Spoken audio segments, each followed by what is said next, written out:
ایسی کوئی عقلی دلیل اور لاجیکل ایویڈنس دیں خدا کے نہ ہونے پر جو ڈیفینیٹ بھی ہو، تو میں یہ اعلان کرتا ہوں کہ یقیناً میں اس ایویڈنس کو قبول کروں گا اور اس پر غور کروں گا. لیکن ساتھ میں یہ بھی اعلان کر دیتا ہوں پریڈکشن کے طور پر کہ ایسا کوئی ڈیفینیٹ آرگیومنٹ کوئی نہیں پیش کر سکتا.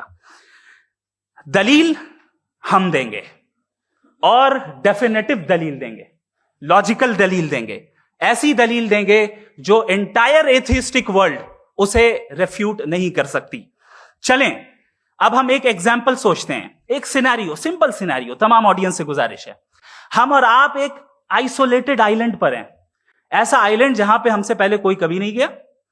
چلتے چلتے آپ کے سامنے اچانک آپ نے دیکھا ایک پنک کلر کی بال پڑی ہوئی ہے. سب سے پہلا سوال آپ کے ذہن میں کیا آئے گا کہ یہ بال یہاں کیوں آئی، کیسے آئی، یہ پنک کلر کی ہی کیوں ہے، کوئی اور کلر بھی ہو سکتا تھا، یہ اسی شیپ میں کیوں ہے، کوئی اور شیپ بھی ہو سکتا تھا. نیچرلی آپ اس طرف پہنچیں گے کہ کوئی نہ کوئی ہے جس نے ان اسپیسیفک پراپرٹیز کے ساتھ اس بال کو بنایا ہے اور یہاں پہ رکھا ہے. چونکہ آپ جانتے ہیں کہ یہ جو بال ہے اس کا ایگزسٹ کرنا ضروری نہیں ہے، یہ ایگزسٹ کر بھی سکتی تھی، نہیں بھی کر سکتی تھی، اور ایگزسٹ کرنا ہی تھا تو کسی اور فارم میں کرتی، کسی اور کلر میں کرتی. اب آپ اس بال کو ایکسپینڈ کرتے چلے جائیں، ایکسپینڈ کرتے چلے جائیں، ایکسپینڈ کرتے چلے جائیں، یہاں تک کہ یہ بال یونیورس کے سائز کی ہو جائے. بتائیے کہ کیا سائز کے بڑھ جانے سے سوال بدل جائے گا؟ ہرگز نہیں بدلے گا. ابھی بھی سوال رہے گا یہ یونیورس کہاں سے آیا، ان اسپیسیفک پراپرٹیز کے ساتھ کہاں سے آیا، کیوں آیا، کس نے بنایا. یہ سوال اس وقت بھی ویلڈ رہے گا. لیکن یہ سوال اگر ہم جناب جاوید اختر صاحب سے کریں تو چونکہ ان کا ورلڈ ویو ایتھیسٹک ہے، اور صرف ان کا نہیں، مطلب جتنے بھی ایتھیسٹ ہیں اور ایتھیسٹک ورلڈ ویو کو رکھنے والے سے اگر آپ یہ سوال کریں کہ یہ یونیورس کہاں سے آیا، تو ان کا جواب یا تو آرگیومنٹ فرام اگنورینس ہوگا یا ڈوگمیٹک ہوگا. یا تو یہ کہیں گے کہ مجھے نہیں پتا کہ یہ کہاں سے آیا لہذا گاڈ ڈز ناٹ ایگزسٹ، یہ آرگیومنٹ فرام اگنورینس ہے.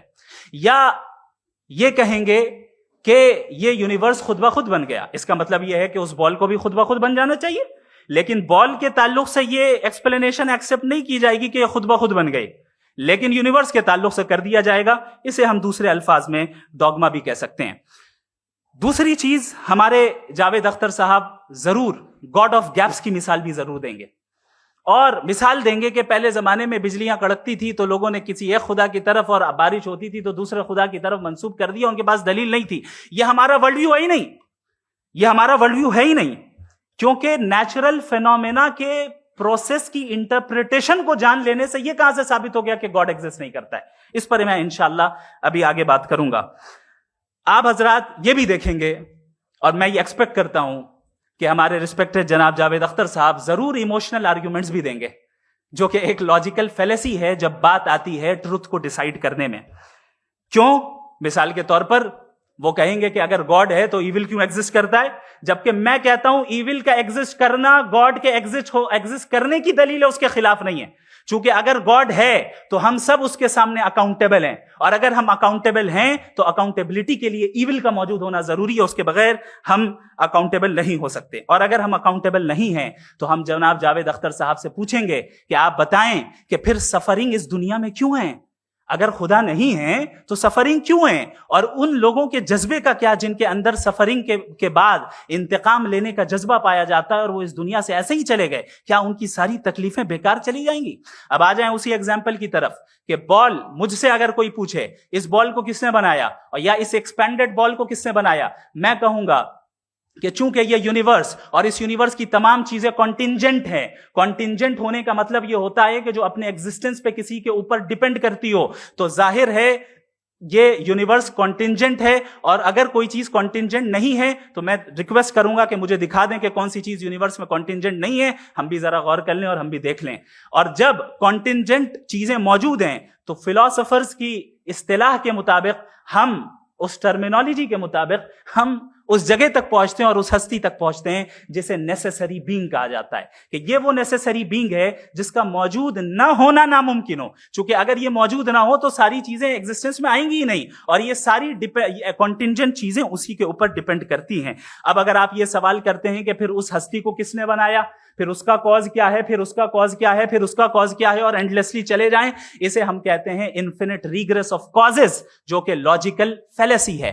کانسیپچولی انفینٹی پاسبل ہے. مثال کے طور پہ نیومیریکلز 1 2 3 گنتے چلے جائیں, انفینٹ نمبرز ہیں. میں کانسیپچولی بات نہیں کر رہا, پریکٹیکلی ریالٹی میں ثابت کر کے دکھائیں کہ infinite regress of causes possible ہیں یا نہیں. اگر پاسبل ہیں تو ہم مان لیں گے, مثال دے دیں, اور پاسبل نہیں ہے تو ایک ہی آپشن بچتا ہے جسے ہم کہتے ہیں نیسیسری بینگ. ایسی نیسیسری بینگ جو انڈیپینڈنٹ ہے, چونکہ اگر وہ ڈیپینڈنٹ ہوئی تو وہ نیسیسری نہیں رہے گی. ایسی انڈیپینڈنٹ بینگ جو اٹرنل ہے, اگر وہ اٹرنل نہیں ہوگی, اس کی بگننگ ہوگی تو وہ خود کانٹینجنٹ ہے. ایسی بینگ جو پاورفل ہے, کیونکہ کانٹینجنٹ کو ایکچوالائز کرنے کے لیے پاور چاہیے. ایسی بینگ جو انٹیلیجنٹ ہے اور نالجبل ہے, کیونکہ یہ یونیورس اسپیسیفک فارم اور اسپیسیفک لاز آف نیچر کے تحت پریسائزلی چل رہا ہے.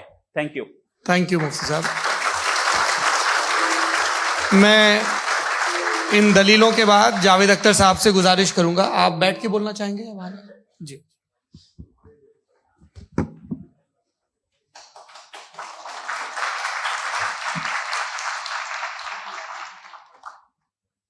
پہلے تو میں مفتی صاحب کو ایک اچھی خبر دینا چاہوں گا کہ میری نالج سائنس کے بارے میں بڑی معمولی ہے, تو آپ فکر نہ کریں اس کی, لیکن کچھ کامن سینس ہے مجھ میں.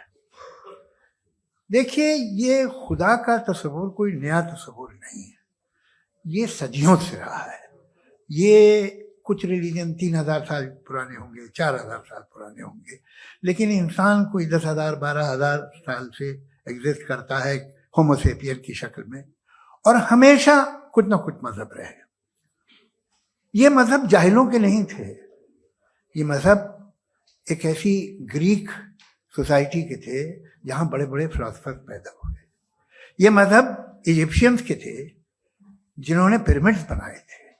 یہ رومنز کے تھے کہ جن کا آرکیٹیکچر اور سینٹ یعنی پہلی بنیاد ڈیموکریسی کی, لمیٹڈ تھی مگر ڈیموکریسی تھی, یہ ان لوگوں نے کیے تھے. تو ان کا جو جوپیٹر تھا, را تھا, زیوس تھا, انہیں اس پہ